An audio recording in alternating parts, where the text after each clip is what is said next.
Praise the lord. హల్లెలూయా. దేవుని నామముకే మహిమ కలుగును గాక. ఈ సమయంలో వర్డ్ ఆఫ్ గాడ్ ఫెలోషిప్ ఛానల్ని వీక్షిస్తున్న మీ అందరికీ కూడా ప్రభు అయిన యేసుక్రీస్తు వారి నామంలో నా యొక్క శుభాభివందనాలు తెలియజేసుకుంటూ ఉన్నాను. చూడండి, ఈరోజు మనము క్రిస్మస్ సందేశం వినబోతూ ఉన్నాము. యేసుక్రీస్తు ప్రభుల వారు కన్యమరియకు జన్మించారని మనందరికీ కూడా తెలుసు.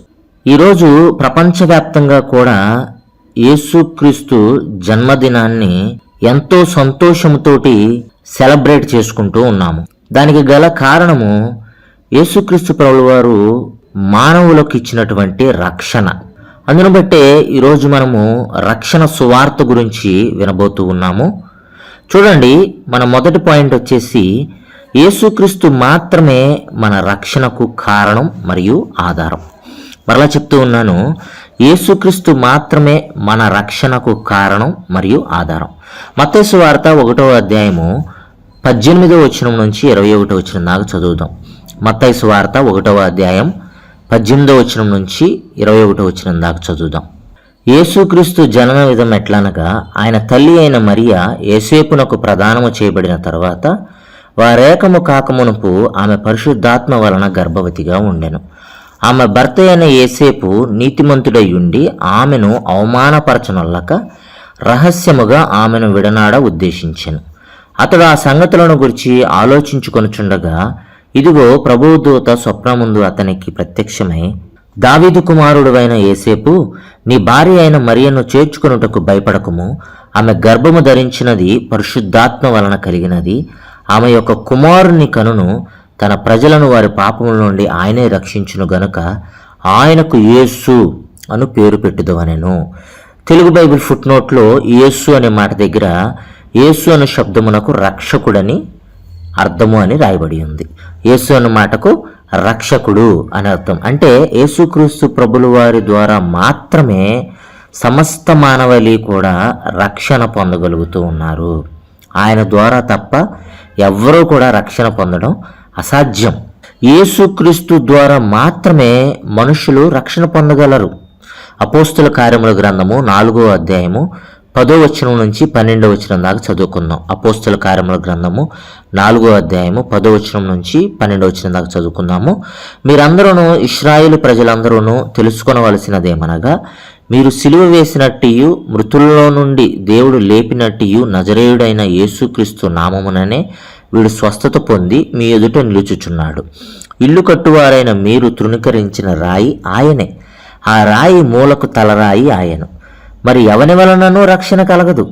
ఈ నామముననే మనము రక్షణ పొందవలను గాని ఆకాశము క్రింద మనుషులలో ఇవ్వబడిన మరి ఏ నామమున రక్షణ పొందలేము అనేను. చూడండి, ఆకాశం క్రింద మనుషులలో ఇవ్వబడిన మరి ఏ నామములో కూడా మనం రక్షణ పొందలేం. కేవలం యేసుక్రీస్తు ప్రభువుల వారి నామములోనే, ఆయన ద్వారానే మనము రక్షణ పొందగలము. మార్టిన్ లూథర్ గారు మరియు వారి బృందం తీసుకొచ్చిన రిఫార్మేషన్ సమయంలో 5 సోలాస్ను 5 క్రైస్తవ సిద్ధాంతాలను ప్రవేశపెట్టారు. ఆ 5 సోలాస్లో ఒకటైన సోలో క్రిస్టో లేదా సోలాస్ క్రైస్టస్. సోలో క్రిస్టో means Christ alone in Latin. అంటే క్రీస్తులో మాత్రమే, యేసుక్రీస్తు ద్వారా మాత్రమే రక్షణ అని అర్థం. యేసుక్రీస్తు లేకపోతే మానవునికి పాప విముక్తి కానీ, రక్షణ కానీ, మరణం అనంతరం మహిమా శరీరాలతో దేవుని రాజ్యంలో చేర్చబడతాం అనే నిరీక్షణ కానీ క్రైస్తవులమైన మనకు ఉండేవి కావు. యేసుక్రీస్తు ఈ లోకానికి వచ్చి మనల్ని రక్షించారు. రక్షణ కేవలం యేసుక్రీస్తు ద్వారా మాత్రమే అని మనం గ్రహించాలి. అసలు యేసుక్రీస్తు ఈ లోకానికి ఎందుకు వచ్చారు? లూకాసు వార్త 19వ అధ్యాయం 10వ వచనాన్ని చదువుతాం. అసలు యేసుక్రీస్తు ప్రభువు వారు ఈ లోకానికి ఎందుకు వచ్చారు? లూకాసు వార్త 19వ అధ్యాయం 10వ వచనాన్ని చదువుకుందాం.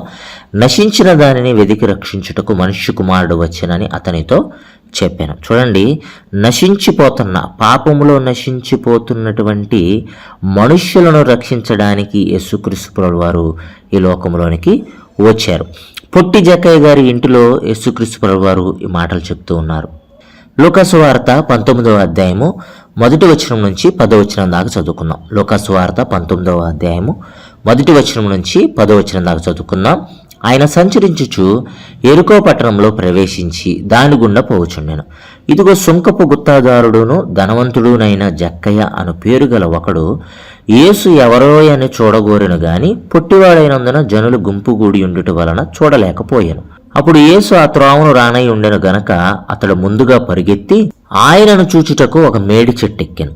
యేసు ఆ చోటికి వచ్చినప్పుడు కనులెత్తి చూచి, జక్కయ్య, త్వరగా దిగుము, నేడు నేను నీ ఇంట నుండవలసి ఉన్నదని అతనితో చెప్పాను. అతడు త్వరగా దిగి సంతోషముతో ఆయనను చేర్చుకున్నాను. అందరూ అది చూచి, ఈయన పాపి అయిన మనుషుని యొద్ద బస చెయ్య వెళ్ళనని చాలా సరుగుకొనిరి. చూడండి, అక్కడున్న వాళ్ళందరూ కూడా అంట, జక్కయ్య గారి ఇంటికి యేసుక్రీస్తు ప్రభువారు నేను ఈరోజు నీ ఇంట బస చేయాలి, నువ్వు కిందకి దిగిరా అని అడిగితే అక్కడున్న వాళ్ళందరూ కూడా అంటున్నారు, ఈయనేంటి పాపి దగ్గరికి వెళ్ళి బస చేయాలనుకుంటున్నాడు అని సనుక్కున్నారంట.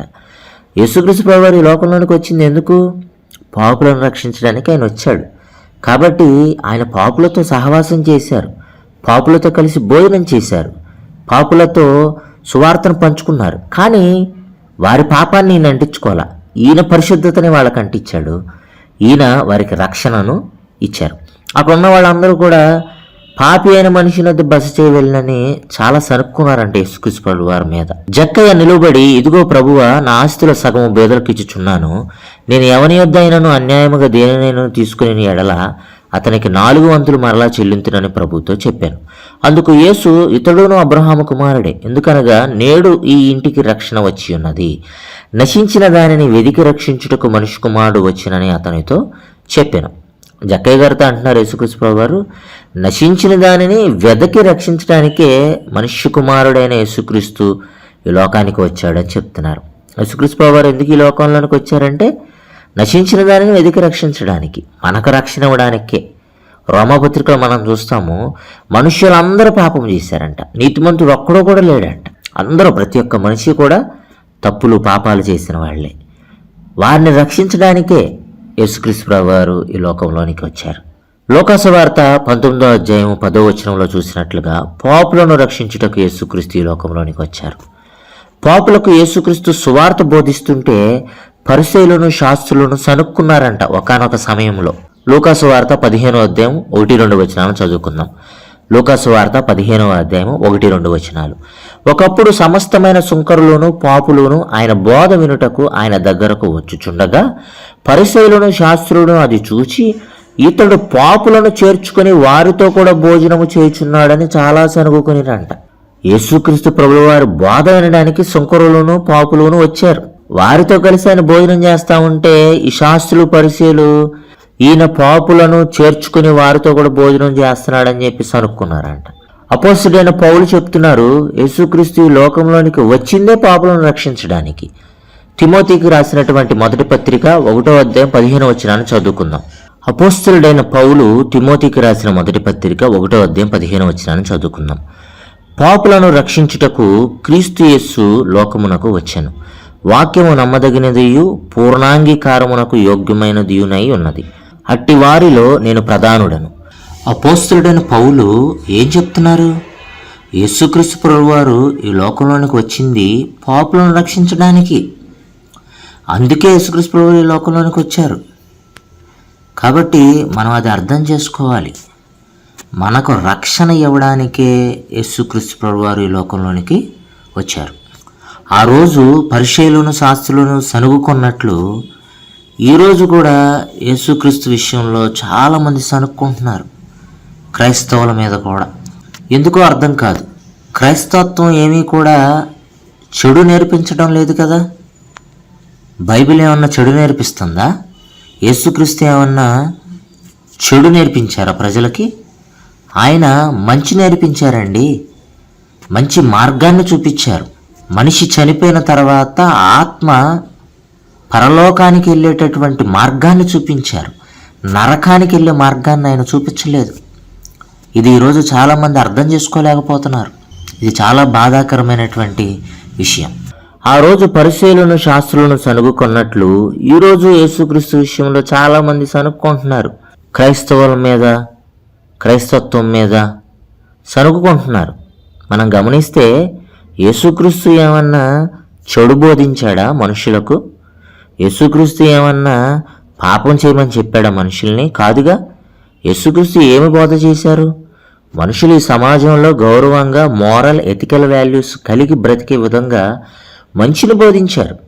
మత్తయి సువార్త 19వ అధ్యాయము 16వ వచనం నుంచి 21వ వచనం దాకా చదువుకుందాం. మత్తయి సువార్త 19వ అధ్యాయము 16వ వచనం నుంచి 21వ వచనం దాకా చదువుకుందాం. ఇదిగో, ఒకడు ఆయన యొద్దకు వచ్చి, బోధకుడా, నిత్య జీవము పొందుటకు నేను ఏ మంచి కార్యము చేయవలనని ఆయనను అడిగాను. అందుకు ఆయన, మంచి కార్యమును గురించి నన్నెందుకు అడుగుచున్నావు? మంచివాడొక్కడే. నీవు జీవంలో ప్రవేశింపగోరని ఎడల ఆజ్ఞలను గైకొనమని చెప్పాను. అతడు ఏ ఆజ్ఞలని ఆయనను అడుగగా, యేసు, నరహత్య చేయవద్దు, వ్యభిచరించవద్దు, దొంగిలవద్దు, అబద్ధ సాక్ష్యము పలకవద్దు, తల్లిదండ్రులను సన్మానింపుము, నిన్ను వలె నీ పొరుగువారిని ప్రేమింపవలెను అనునవియే అని చెప్పాను. అందుకు ఆ యవనుడు, ఇవన్నీ అనుసరించుచూనే ఉన్నాను, ఇకను నాకు కొదవ ఏమని ఆయనను అడిగాను. అందుకు యేసు, నీవు పరిపూర్ణుడవగుటకు కోరిన ఎడల పోయి నీ ఆస్తిని అమ్మి బేదలకిమ్ము, అప్పుడు పరలోకమందు నీకు ధనము కలుగును, నీవు వచ్చి నన్ను వెంబడించుమని అతనితో చెప్పాను. యేసుక్రీస్తు ప్రభువారు ఏమి బోధ చేశారు? మర్డర్, హత్య చేయవద్దు అని చెప్పారు. అడల్టరీ, వ్యభిచారం చేయవద్దు అన్నారు. రాబరీ, దొంగతనం చేయవద్దు అన్నారు. ఫాల్స్ టెస్టిమనీ, ఇతరులపై అబద్ధ సాక్ష్యం పలకవద్దు అన్నారు. హానర్ ఎవర్ పేరెంట్స్, మీ తల్లిదండ్రులను గౌరవించండి అన్నారు. Have a loving heart for every one, అందరినీ ప్రేమించే మనస్సు కలిగి ఉండండి అన్నారు యేసుక్రీస్తు ప్రభువారు. హెల్ప్ ది పూర్, బేదలకు సహాయం చేయండి అన్నారు యేసుక్రీస్తు ప్రభువారు. యేసుక్రీస్తు మనుషులకు మంచి బోధించారండి. యేసుక్రీస్తు కొండ మీద ప్రసంగం చేసినప్పుడు కూడా మంచినే బోధించారు. మత్తయి సువార్త 5వ అధ్యాయము 21వ వచనం నుంచి 7వ అధ్యాయం వరకు కొండ మీద ప్రసంగంలో అనేకమైన విషయాలు యేసుక్రీస్తు చెప్పారు. వాటిని నేను క్లుప్తంగా వివరించాను. ఈ స్క్రీన్ పైన మీరు చూడొచ్చు. నరహత్య చేయవద్దన్నారు యేసుక్రీస్తు ప్రభువారు. కారణం లేకుండా సోదరుల మీద కోపం పెట్టుకోకూడదు అన్నారు యేసుక్రీస్తు ప్రభువారు. ఈర్ష, ద్వేషం, వారులేని స్థితి, అసూయ లాంటివి అకారణంగా కోపం పెట్టుకోవడానికి కారణాలు. స్త్రీలను మోహపు చూపు కూడా చూడవద్దన్నారు. హృదయంలో స్త్రీపై చెడు ఆలోచనలు పెట్టుకోవద్దు అన్నారు. ఒక స్త్రీ గురించి హృదయంలో చెడుగా ఆలోచన చేయడం కూడా వ్యభిచారం చేసినట్లే అని చెప్పారు యేసుక్రీస్తు ప్రభువారు. చిన్న చిన్న గొడవలకే భార్యాభర్తలు విడిపోవద్దు అని చెప్పారు యేసుక్రీస్తు ప్రభువారు. మీరు ఎవరికి కూడా అప్రమాణము చేయవద్దు. తీర్చలేని ప్రమాణాలు అంటే భరోసా ఇవ్వద్దు. నేను అది చేసేస్తా, ఇది చేసేస్తాను అని ప్రామిస్ చేస్తున్నా అంటారు కొందరు. ఒట్టు అంటారు కదా, నేను నీకు ఇది చేస్తా అనే భరోసా ఇస్తారు. కానీ చేస్తానంటే ఇప్పుడే చేసేయి చెప్పకుండా, చేయలేనంటే చేయలేను అని చెప్పే, అంతేగాని చెయ్యలేని వాటికి అప్రమాణం మాత్రం చేయొద్దు. అది చేస్తా, ఇది చేస్తా అని అప్రమాణం మాత్రం చేయవద్దు అని చెప్పారు యేసుక్రీస్తు ప్రభువారు. దుష్టులను, మూర్ఖులను ఎదిరించవద్దు అని చెప్పారు యేసుక్రీస్తు ప్రభువారు. అన్యాయంగా నీ మీద ఎవరైనా సరే కోర్టుకెళ్ళి నీ ఆస్తి కాజేయాలని చూస్తే వాళ్ళకి అడిగింది ఇచ్చేసే కానీ వాళ్ళతో గొడవలు పడొద్దు అని చెప్పారు యేసుక్రీస్తు ప్రభువారు. ఎవరైనా సమస్యల్లో ఉండి నిన్ను అప్పు అడిగితే సహాయం చేయమని చెప్పారు యేసుక్రీస్తు ప్రభువారు. మీకు ఇష్టమైన వారిని మాత్రమే కాదు, మీ శత్రువులను కూడా ప్రేమించండి అని చెప్పారు యేసుక్రీస్తు ప్రభువారు. అవసరతలో ఉన్నవారికి మరియు పేదలకు సహాయం చేసేటప్పుడు అందరికీ తెలిసేటట్టుగా మన గొప్పతనం గురించి డప్పు కొట్టుకోకుండా ఫేస్బుక్లో, వాట్సాప్లో, యూట్యూబ్లో ఫోటోలు పెట్టుకుని ఇతరులకు షేర్ చేసేటట్లుగా కాకుండా కేవలం దేవుడికి కనబడేటట్లుగా, దేవుడు మెచ్చే విధముగా హృదయపూర్వకంగా మీరు సహాయం చేయండి అని చెప్పారు యేసుక్రీస్తు ప్రభువారు. భక్తి విషయంలో కూడా దేవుడు మెచ్చే భక్తిని చేయండి కానీ ప్రజలు మెచ్చే భక్తిని కాదు మీరు చేయాల్సిందని చెప్పారు యేసుక్రీస్తు ప్రభువారు. డబ్బు సంపాదించడానికి పాకులాడొద్దు, మీరు బ్రతకడానికి సంపాదించుకోండి చాలు. డబ్బు విషయంలో అత్యాశ వద్దు అని చెప్పారు యేసుక్రీస్తు ప్రభువారు. మీరు బిలో పావర్టీ లైన్ కింద ఉండి తినడానికి, ధరించుకోవడానికి కూడా ఒకవేళ ఇబ్బంది పడుతున్నట్లయితే మీరు రేపటి గురించి, మీ భవిష్యత్తు గురించి, మీ జీవితాన్ని గురించి ఆలోచించవద్దు. మీకు అవి అవసరమని దేవునికి తెలుసు కాబట్టి ఆయన మీకు ఇస్తాడు. మీరు చింతించవద్దు అని చెప్పారు యేసుక్రీస్తు ప్రభువారు. మీరు మొదట దేవుని రాజ్యమును గురించి, నీతి అంటే ఏంటి అని తెలుసుకోవడం కోసం, నీతిగా బ్రతకడం కోసం ప్రయత్నం చేయండి చాలు అని చెప్పారు యేసుక్రీస్తు ప్రభువారు. మనుషులం కాబట్టి తప్పులు చేస్తూ ఉంటాము. మనలో తప్పులు ఉంచుకొని ఎదుటివారిని జడ్జిమెంట్ చేయడానికి ప్రయత్నించకూడదు. కాబట్టి ముందు మీ తప్పులు సరిచేసుకుని ఎదుటివారిని సరిచేయడానికి ప్రయత్నించాలి అని చెప్పారు యేసుక్రీస్తు ప్రభువారు. మీ అవసరతల కొరకు దేవుడిని ప్రార్థన ద్వారా సహాయం అడగండి అని చెప్పారు యేసుక్రీస్తు ప్రభువారు. మీరు ఎదుటివారికి మంచి చేస్తే వాళ్ళు మీకు మంచి చేస్తారు. కాబట్టి మీకు ఎదుటివారు ఏమి చేయాలని మీరు కోరుకుంటున్నారో మీరు కూడా ఎదుటివారికి అదే చెయ్యండి అని చెప్పారు యేసుక్రీస్తు వారు. మంచి మార్గము ఎప్పుడూ కూడా కష్టంగా ఉంటుంది, చెడ్డ మార్గము చాలా ఈజీగా ఉంటుంది. కాబట్టి కష్టమైనా సరే మంచి మార్గాన్ని ఎంచుకోండి అని చెప్పారు యేసుక్రీస్తు వారు. అబద్ధాలు చెప్పే పాస్టర్ల విషయంలో, అబద్ధాలు చెప్పే బోధకుల విషయంలో జాగ్రత్తగా ఉండండి అని చెప్పారు యేసుక్రీస్తు వారు. ఈ పైన చెప్పబడినవన్నీ యేసుక్రీస్తు కొండ మీద ప్రసంగంలో చెప్పారు.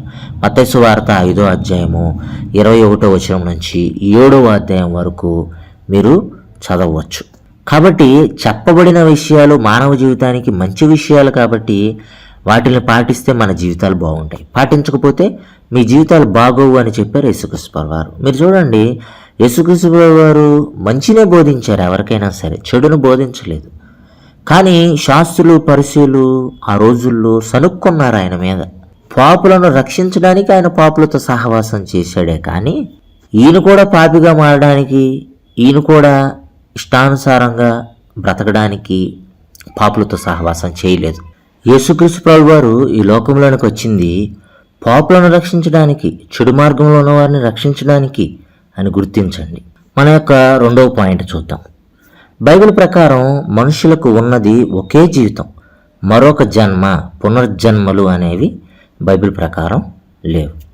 మరలా చెప్తూ ఉన్నాను, బైబిల్ ప్రకారం మనుషులకు ఉన్నది ఒకే జీవితం, మరొక జన్మ, పునర్జన్మలు అనేవి బైబిల్ ప్రకారం లేవు. బైబిల్ ప్రకారం ఉన్నది ఒకటే జీవితం, ఒకటే పుట్టుక, ఒకటే మరణం, అంతే. మరణం అనంతరం భౌతిక శరీరం భూమిలో పూడ్చిపెట్టబడుతుంది, లేదా ఇతర మతస్థుల విషయంలో అయితే కాల్చబడుతుంది. మరణం అనంతరం శరీరము నుండి ఆత్మ వేరు చేయబడుతుంది. బైబిల్ ప్రకారం బ్రతికి ఉన్నప్పుడు మనిషి పాపాలు, తప్పులు చేస్తే మరణం అనంతరం అతని ఆత్మ నరకానికి కొనిపోబడుతుంది.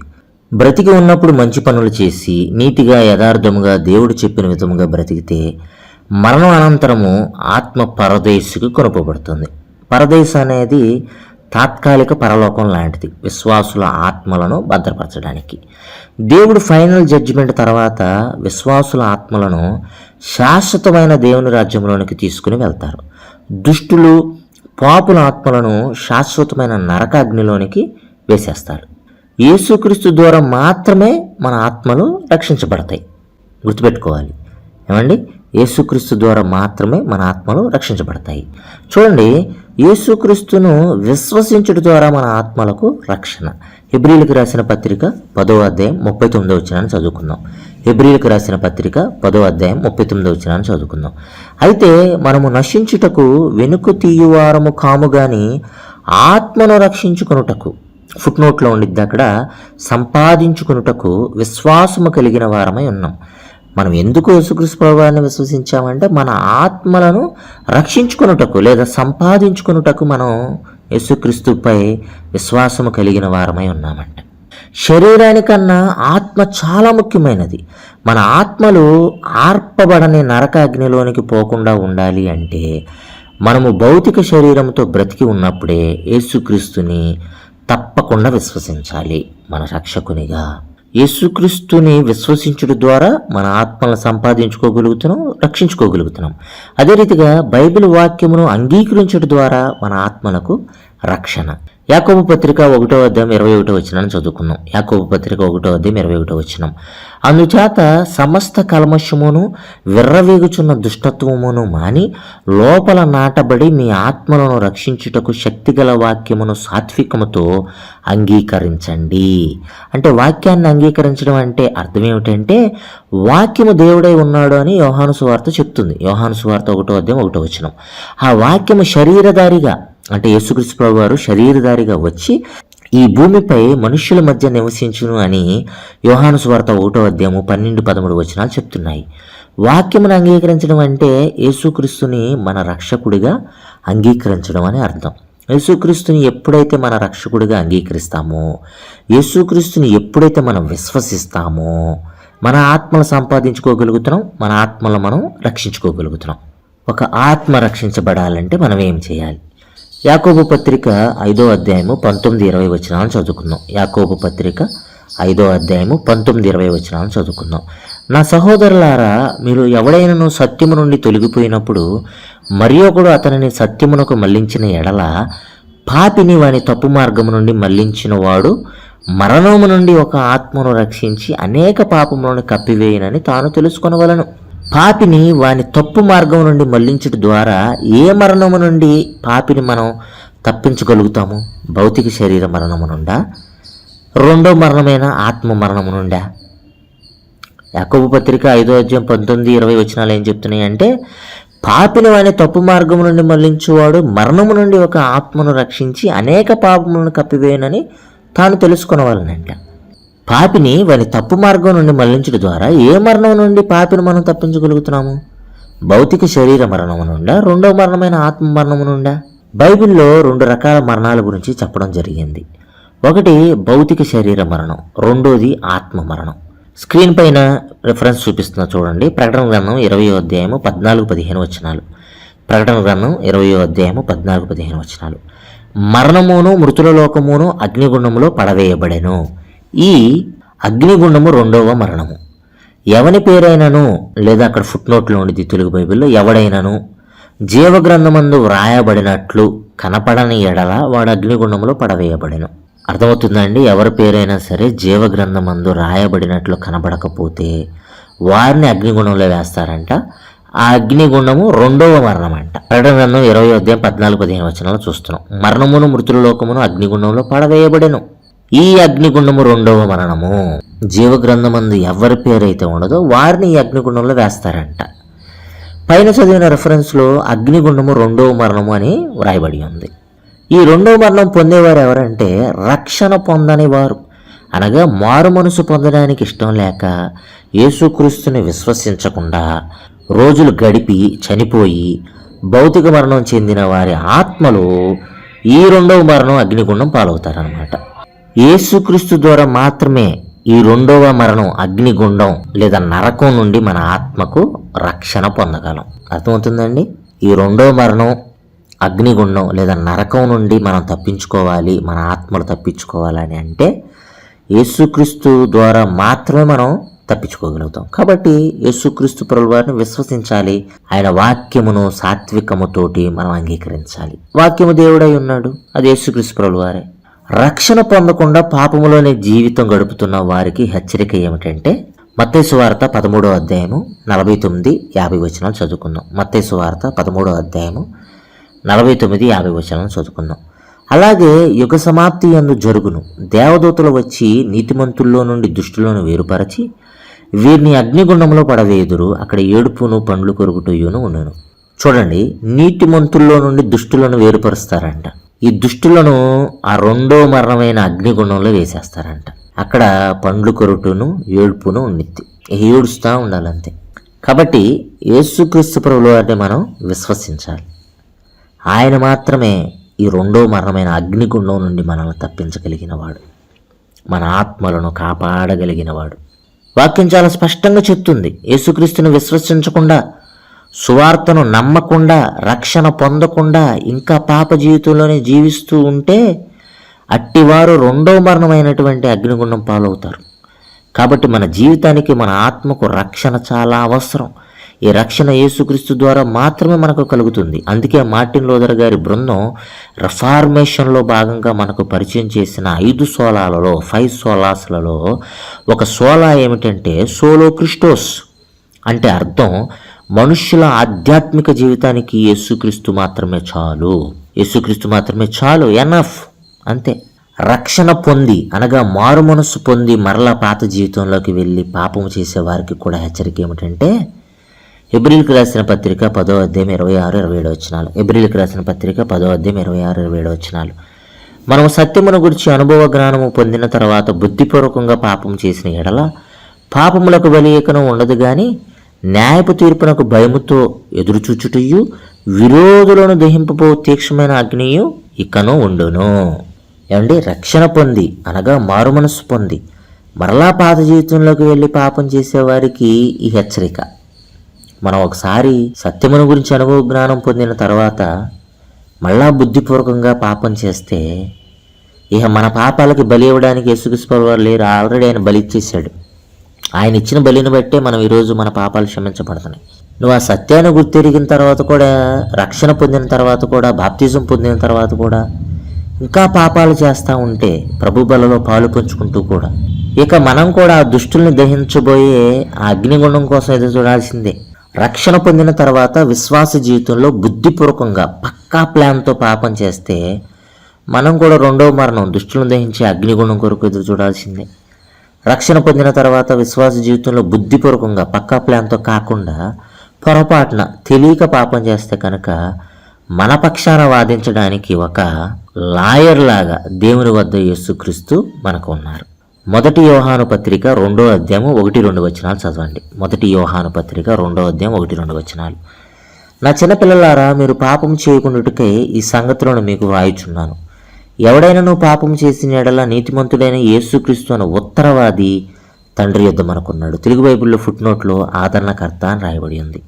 ఆయనే మన పాపములకు శాంతికరమై ఉన్నాడు. ఫుట్నోట్లో ప్రాయశ్చిత్తమై ఉన్నాడని రాయబడి ఉంది.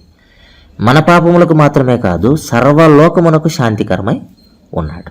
ఇంగ్లీష్ తర్జుమాలో ఈ రిఫరెన్స్ని చదివితే 1 యోహాను పత్రిక 2వ అధ్యాయం 1వ వచనాన్ని, my dear children, I right this to you so that you will not sin. But if anybody does sin, we have an advocate with the father Jesus Christ, the righteous one. అంటే యేసుక్రీస్తు ప్రభువుని English బైబిల్లో అడ్వకేట్గా పోల్చారు, ఒక లాయర్గా పోల్చారు. ఆయన తండ్రి యొద్ద ఉన్నాడంట మన పక్షాన వాదించడానికి. ఎప్పుడు పొరపాటున పాపం చేస్తే, బుద్ధిపూర్వకంగా పాపం చేస్తే దుష్టులను దహించే అగ్నిగుండం కోసం ఎదురు చూడాల్సిందే మనం. హెబ్రీలకు రాసిన పత్రిక 10వ అధ్యాయం 26-27 వచనాల్లో చూసాం. బుద్ధిపూర్వకంగా కాకుండా పొరపాటున రక్షణ పొందిన తర్వాత, బాప్తిజం పొందిన తర్వాత, ప్రభు బలలో పాలు పంపులు పంచుకుంటూ ఉన్న తర్వాత అన్ఎక్స్పెక్టెడ్గా తెలియకుండా పొరపాటున పాపం చేస్తే అప్పుడు మన పక్షాన వాదించడానికి తండ్రి యొద్ద యేసుక్రీస్తు వారు ఒక అడ్వకేట్ లాగా మనకున్నారంట, ఒక లాయర్ లాగా.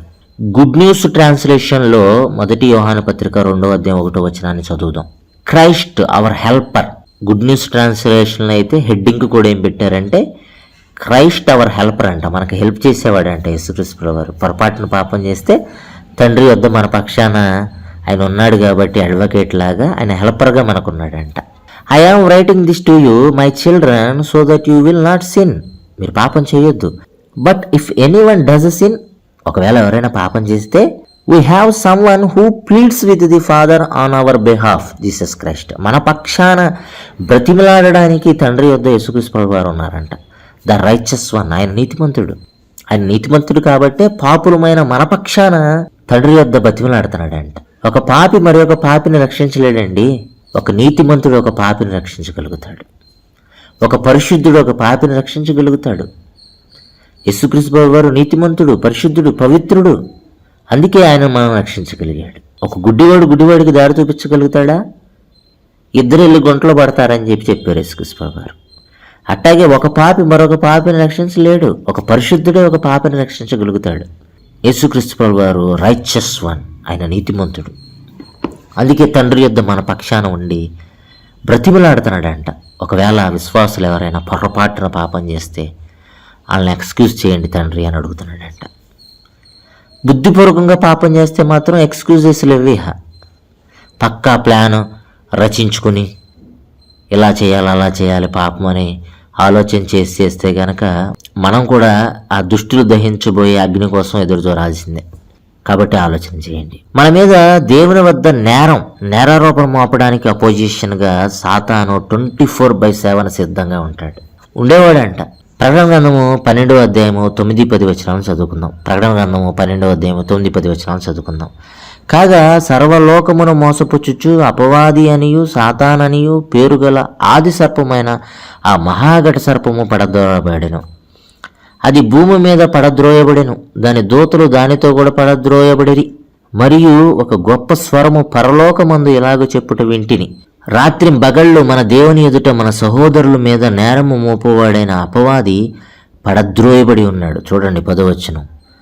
మరియు ఒక గొప్ప స్వరము పరలోకమందు ఇలాగ చెప్పుట వింటిని, రాత్రింబగళ్ళు మన దేవుని ఎదుట మన సహోదరుల మీద నేరము మోపువాడైన అపవాది పడద్రోయబడి ఉన్నాడు గనుక ఇప్పుడు రక్షణయు శక్తియు రాజ్యమును మన దేవుని వాయను.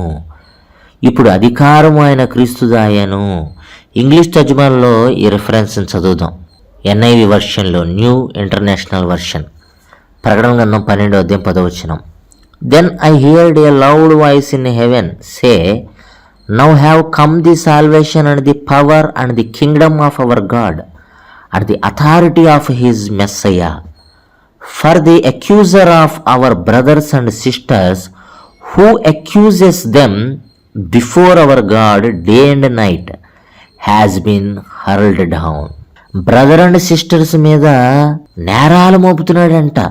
డే అండ్ నైట్ వాడు పడద్రోయబడ్డాడంట. చూడండి, విశ్వాసులు తప్పు చేస్తే, అయ్యా నీ బిడ్డలు తప్పు చేశారయ్యా అని సాతాను దేవుని ముందు నిలబడి చెప్తూ ఉంటాడనమాట. గుడ్ న్యూస్ ట్రాన్స్లేషన్లో కూడా ప్రకటన గ్రంథం 12:10 చదువుతాం. Then I heard a loud voice in heaven saying, now God's salvation has come. Now God has shown his power as king. Now his Messiah has shown his authority. For the one who stood before our God, దేవుని ముందంట నిలబడి, and accused believers day and night has been thrown out of heaven. దేవుని ముందు నిలబడి believers మీద, విశ్వాసుల మీద నేరారోపణ చేస్తున్నాడంట. వాడు అక్కడి నుంచి త్రోయబడ్డాడంట. చూడండి, విశ్వాసుల మీద నేరారోపణ చేస్తున్నాడంట. అయ్యా మీ వాళ్ళు తప్పు చేస్తున్నారయ్యా అని. విశ్వాసులు పాపాలు చేస్తే సాతాను రాత్రింబగళ్ళు 24/7 దేవుని ఎదుట మన సహోదరుల మీద, అంటే విశ్వాసుల మీద నేరం మోపడానికి సిద్ధంగా ఉంటాడు. యోబు గారి విషయం జ్ఞాపకం తెచ్చుకోండి. యోబు గ్రంథం 1:6 నుంచి 12 దాకా చదివితే, దేవదూతలు యెహోవా సన్నిధిని నిలుచుటకై వచ్చిన దినమొకటి తటస్థించెను. ఆ దినమున అపవాది యగు వాడు వారితో కలిసి వచ్చెను. యెహోవా నీవు ఎక్కడి నుండి వచ్చితివని వారిని అడుగగా, అపవాది భూమి మీద ఇటు అటు తిరుగులాడుచు అందులో సంచరించుచు వచ్చితినని యెహోవాకు ప్రత్యుత్తరం ఇచ్చెను. అందుకు యెహోవా, నీవు నా సేవకుడైన యోబు సంగతి ఆలోచించితివా? అతడు యథార్థవర్తనుడును న్యాయవంతుడునై దేవుని యందు భయభక్తులు కలిగి చెడుతనము విసర్జించినవాడు, భూమి మీద అతని వంటి వాడు ఎవడూనూ లేడు అని అడుగగా, అపవాది యోబు ఊరికియే దేవుని యందు భయభక్తులు కలిగిన వాడాయన. అపవాది అంటున్నాడు, అయ్యా యోబు ఊరినే ఉన్న నీ యందు భయభక్తులు కలిగి ఉన్నాడు అనుకున్నావా? నీవు అతనికి, అతని ఇంటి వారికి, అతనికి కలిగిన సమస్తమునకును చుట్టి కంచి వేసిద్ది కదా, నువ్వే కాపాడుతున్నావు కదా అతన్ని. నీవు అతని చేతి పనిని దీవించుట చేత అతని ఆస్తి దేశంలో బహుగా విస్తరించింది. నువ్వే ఆశీర్వదించావు, నువ్వే అతని చుట్టూ కంచె విధించి కాపాడుతున్నావు. అయినను నీవు ఇప్పుడు నీ చేయి చాపి అతనికి కలిగిన సమస్తమును మొత్తిన ఎడల అతడు నీ ముఖం ఎదుటనే దూషించి నిన్ను విడిచిపోవును అని యెహోవాతో అనగా, అపవాది అంటున్నాడు, నువ్వే కాపాడుతున్నావు, నువ్వే కంచె విధించావు, నువ్వే అతన్ని ఆశీర్వదిస్తున్నావు, అవన్నీ తీసే ఖచ్చితంగా నిన్ను దూషించి అతను వెళ్ళిపోతాడు అని చెప్తున్నాడు సాతానుడు దేవునితోటి. యెహోవా, ఇదిగో అతనికి కలిగిన సమస్తమును నీ వశమున్నది, అతనికి మాత్రం ఏ హానియూ చేయకూడదని అపవాదికి సెలవీయగా, వాడు యెహోవా సన్నిధి నుండి బయలువెళ్ళి యోబుకున్నటువంటి ఆస్తిని, 10 మంది బిడ్డల్ని, మొత్తం సంపాదనను, దాసుల్ని అందరినీ కూడా నష్టపరిచాడు.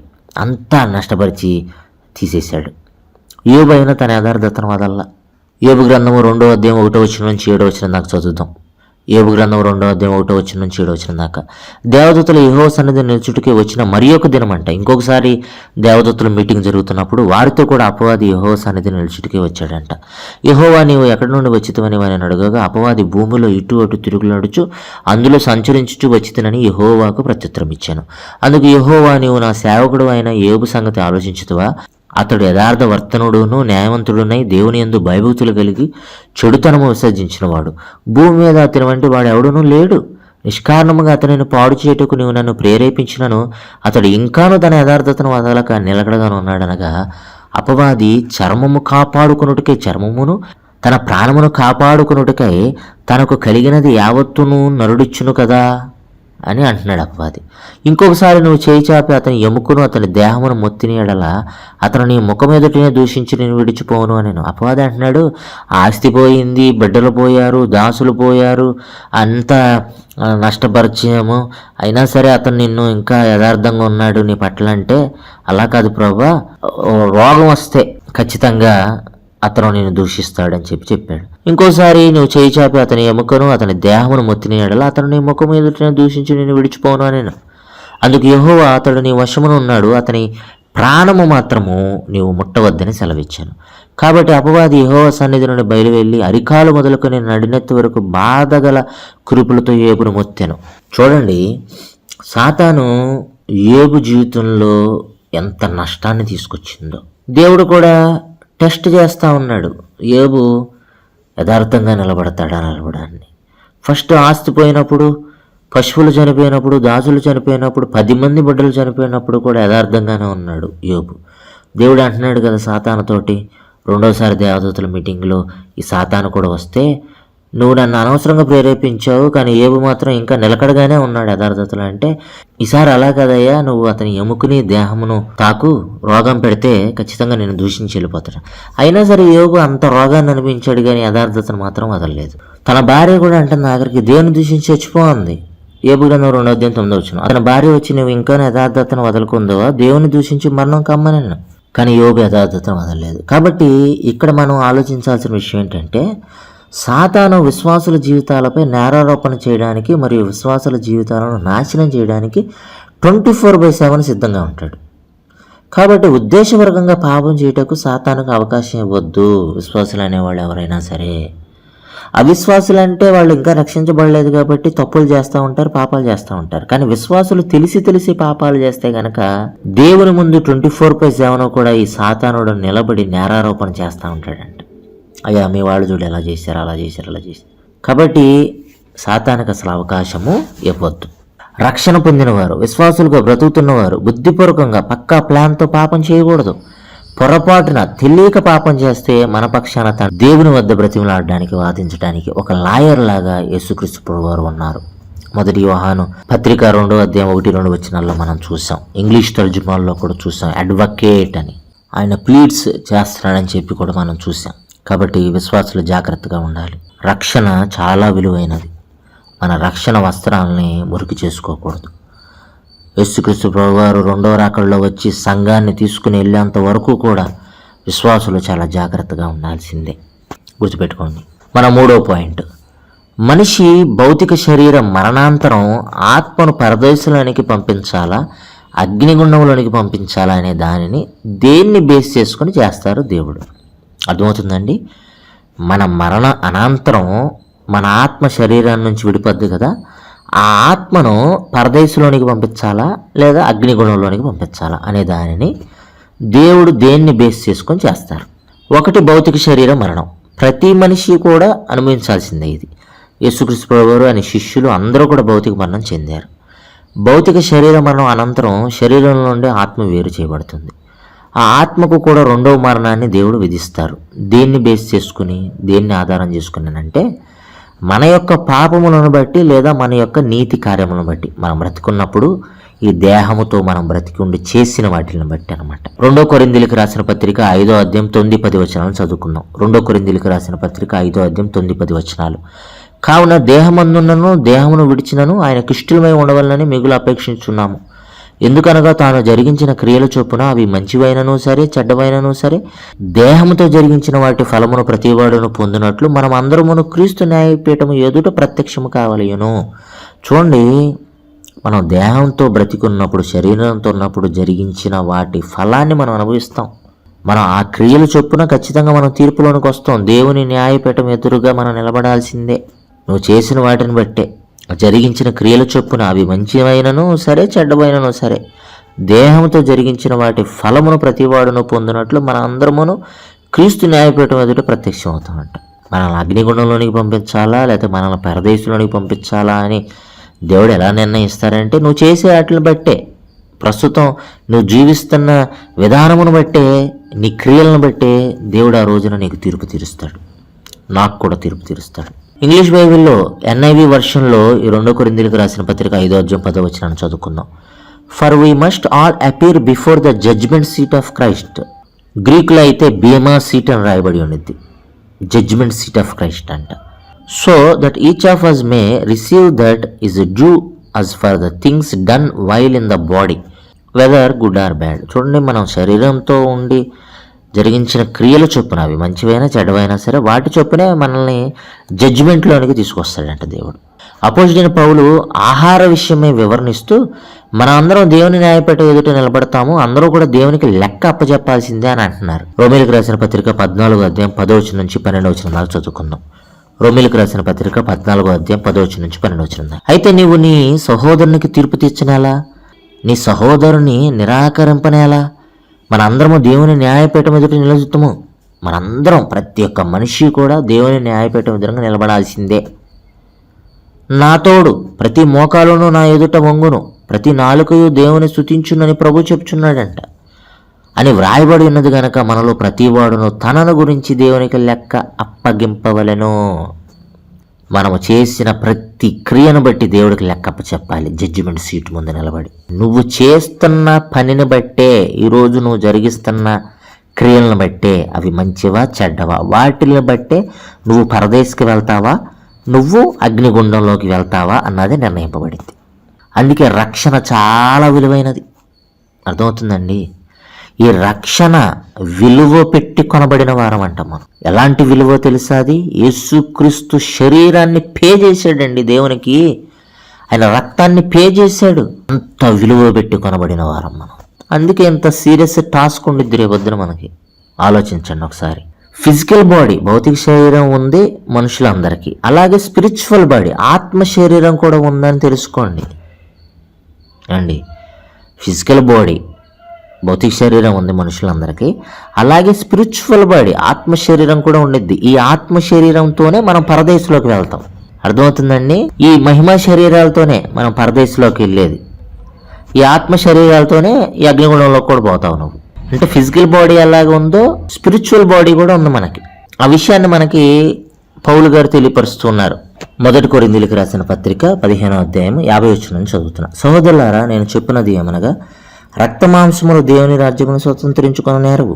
రక్తమాంసముల శరీరం అంట దేవుని రాజ్యాన్ని స్వతంత్రించుకొననేరవు అని అంట. క్షయత అక్షయతను స్వతంత్రించుకొనదు. ఇదిగో మీకు ఒక మర్మము తెలుపుచున్నాను, మనమందరం నిద్రించము గాని నిమిషములో ఒక రెప్పపాటన కడబోరములో కానీ మన అందరము మార్పు పొందుదుము. బోరములోగును అప్పుడు మృతులు అక్షయులుగా లేపబడుదురు, మనము మార్పు పొందుదుము.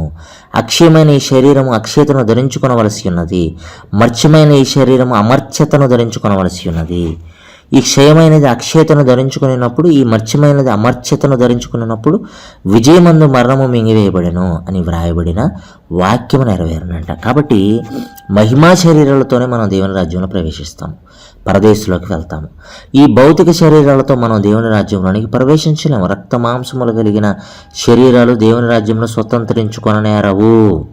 1 కొరింథీ 15వ అధ్యాయము 50వ వచనం స్పష్టంగా మనకు తెలియపరుస్తుంది. కాబట్టి ఫిజికల్ బాడీ, భౌతిక శరీరం ఎలా అయితే మనకు ఉందో స్పిరిచువల్ బాడీ కూడా మనకి ఉంది. ఆ స్పిరిచువల్ బాడీ తోటి మనం దేవుని రాజ్యంలోనికి వెళ్తాం, ఆయనతో నిరంతరము కూడా జీవిస్తాం. మన 4వ పాయింట్, ఆత్మల రక్షణ కార్యంలో భాగంగా అగ్నిగుండం, నరకం నుండి కొన్ని ఆత్మలైనా సరే మన వంతుగా మనం రక్షించడానికి ప్రయత్నించాలి. చూడండి, ఆత్మల రక్షణ కార్యంలో భాగంగా అగ్నిగుండం, నరకం నుండి కొన్ని ఆత్మలైనా సరే మన వంతుగా మనం రక్షించడానికి ప్రయత్నించాలి. యోధాపత్రిక 1వ అధ్యాయం 23వ వచనం చదువుదాం. యోధాపత్రిక 1వ అధ్యాయం 23వ వచనం. అగ్నిలో నుండి లాగినట్టు కొందరిని రక్షించుడి. శరీర సంబంధమైన వారి అపవిత్ర ప్రవర్తనకు ఏమాత్రము నొప్పుకొనక దానిని అసహ్యించుకొనుచు భయముతో కొందరిని కరుణించుడి. ఇంగ్లీష్ బైబిల్లో ఈ యోధా రాసిన పత్రిక 1వ అధ్యాయం 23వ వచనం చదువుదాం.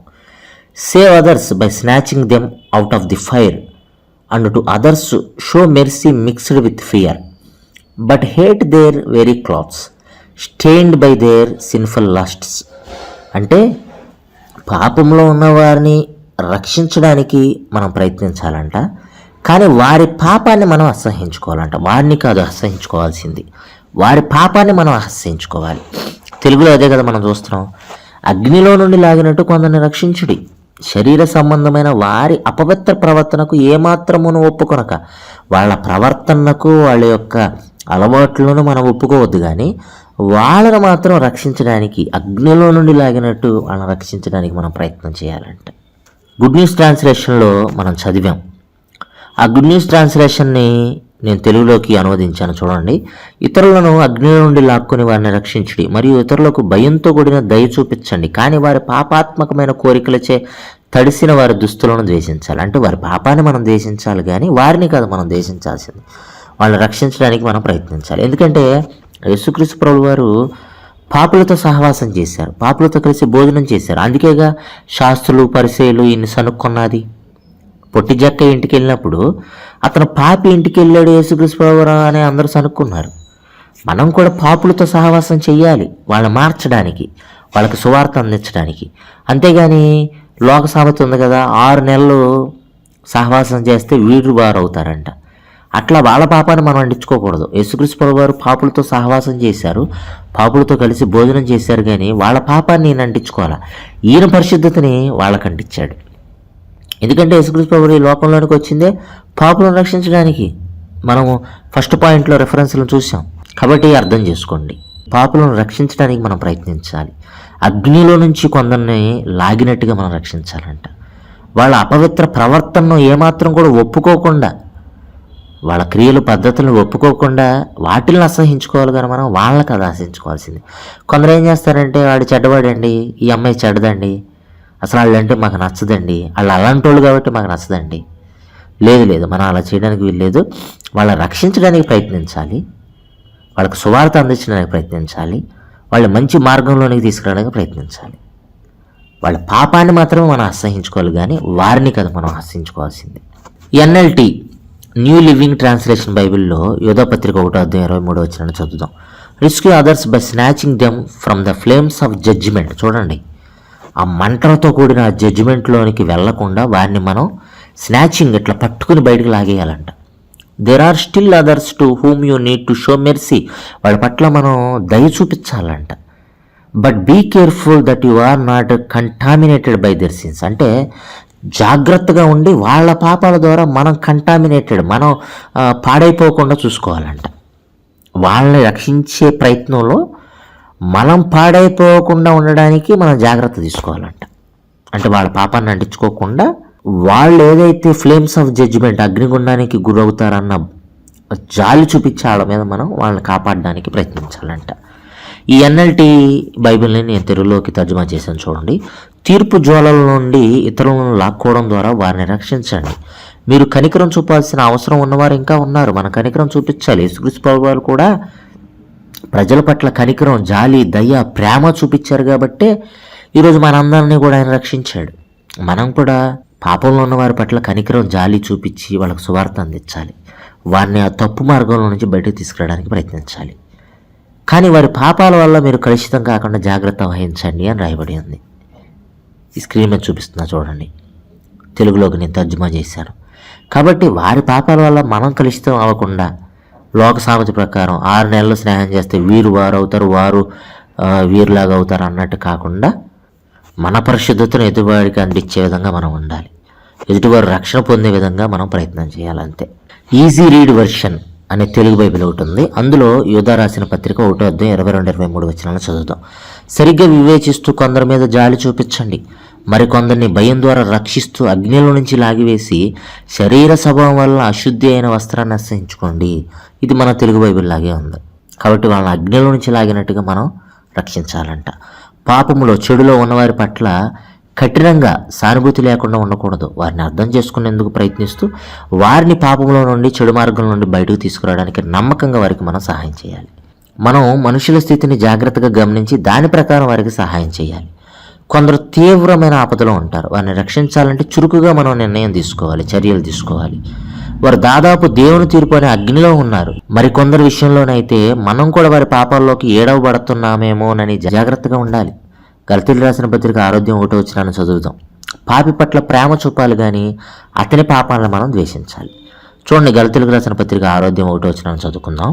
గలతీయులకు రాసిన పత్రిక 6:1 సహోదరులారా, ఒకడు ఏ తప్పిదములో అయినను చిక్కుకొని ఎడల ఆత్మ సంబంధులైన మీరు ప్రతివాడును తానును శోధింపబడుదునేమో అని తన విషయమై చూచుకొనుచు సాత్వికమైన మనసుతో అట్టివారిని మంచిదారికి తీసుకురావాలను. చూడండి ఏం చెప్తున్నాడంటే అపోస్తలుడైన పౌలు గలతీయులకు రాసిన పత్రిక 6:1 సహోదరులారా, ఒకడు ఏ తప్పిదంలోనైనా చిక్కుకునేలా మనలో ఎవరైనా సరే, మన స్నేహితులు, బంధువులు, మన కొలీగ్స్లో ఎవరొకళ్ళు ఒక తప్పిదంలో చిక్కుకున్నాడు. ఆత్మ సంబంధులైన మీలో అంటే బిలీవర్స్ అయిన మనం కూడా ఆ తప్పు వల్ల, మన స్నేహితుడే కాబట్టి, మన బంధువే కాబట్టి, వాళ్ళు చేసిన తప్పు వల్ల మనం కూడా చెడిపోతామేమో, ఆ పాపం వల్ల సాతాను చేత మనం కూడా శోధింపబడతామేమో అని జాగ్రత్తగా చూసుకుంటూ సాత్వికమైన మనస్సుతోటి, మంచి మనస్సుతోటి అట్టివాణిని మంచి దారిలోకి తీసుకురావడానికి ప్రయత్నించాలంట. మనం ఆ పాపంలో పడకుండా జాగ్రత్తగా ఉంటూ మనం వాళ్ళని మంచి దారిలోకి తీసుకురావాలని పౌలు చెప్తున్నాడు. కాబట్టి రక్షణ కార్యంలో భాగంగా ఇతరులను రక్షించడానికి మన వంతుగా మనం ప్రయత్నం చేయాలి. ఫైనల్గా నేను చెప్పేది ఏమిటంటే, మనుషుల జీవితానికి రక్షణ చాలా అవసరం. బ్రతికి ఉన్నప్పుడే కాదు, మరణం అనంతరం మన ఆత్మలకు కూడా రక్షణ అవసరం. ఈ రక్షణ కేవలం యేసుక్రీస్తు ద్వారా మాత్రమే మనం పొందుకోగలం. కాబట్టి యేసుక్రీస్తు ప్రభువారిని మనం విశ్వసించాలి, యేసుక్రీస్తు ప్రభువారిని మనం నమ్మాలి. అందుకే ఆయన ఈ లోకంలోనికి వచ్చాడు. పాపులను రక్షించడానికి క్రీస్తు యేసు ఈ లోకంలోనికి వచ్చాను పౌలు చెప్తున్నాడు తిమోతికి రాసిన పత్రికలో. జక్కయ్య దగ్గరికి వెళ్ళినప్పుడు కూడా యేసుక్రీస్తు ప్రభువారు చెప్పారు, నశించిన దానిని వెదికి రక్షించుటకు మనుష్య కుమారుడు లోకంలోనికి వచ్చాడని. ఆయన మనం రక్షించడానికి వచ్చాడు. ఈ క్రిస్మస్ సందేశం వింటున్న ప్రతి ఒక్కళ్ళు కూడా రక్షణ విలువను తెలుసుకోండి. మరో జన్మ అంటూ ఏమీ లేదు. బైబిల్ ప్రకారం ఉన్నది ఒకటే జన్మ, ఒకటే పుట్టుక, ఒకటే మరణం. ఆ మరణం అనంతరం మన భౌతిక శరీరం నుంచి ఆత్మ విడిపోద్ది. ఆ ఆత్మ, మనం లేఖనాలన్నీ పరిశీలించుకుంటూ వచ్చాం కదా, నీవు చేసిన మంచి పనులను బట్టి, నువ్వు చేసిన చెడ్డ పనులను బట్టి నీ ఆత్మకు తీర్పు తెచ్చబడిద్ది. కొరింథీ పత్రికలో మనం చూసాం, ఇందాక చదివాం కూడా. కాబట్టి బ్రతికి ఉన్నప్పుడే కాదు రక్షణ విలువ, చనిపోయిన తర్వాత కూడా నీ ఆత్మ రక్షించబడాలి అంటే నువ్వు యేసుక్రీస్తు ప్రభువు వారిని విశ్వసించాలి, ఆయన నమ్మాలి. నీ పాపాలను ఒప్పుకో, ఆయన ఎదుట ప్రభువా నాకు రక్షణ అనుగ్రహించు అని అడుగు. ఖచ్చితంగా నీ జీవితానికి, నీ కుటుంబానికి ఆయన రక్షణ అందిస్తారు. దేవుడి కొద్ది మాటలో మన వెనుకలో దీవించునుగాక. దేవుడు మనందరినీ కూడా దీవించునుగాక. ఆమేన్. Thank you all.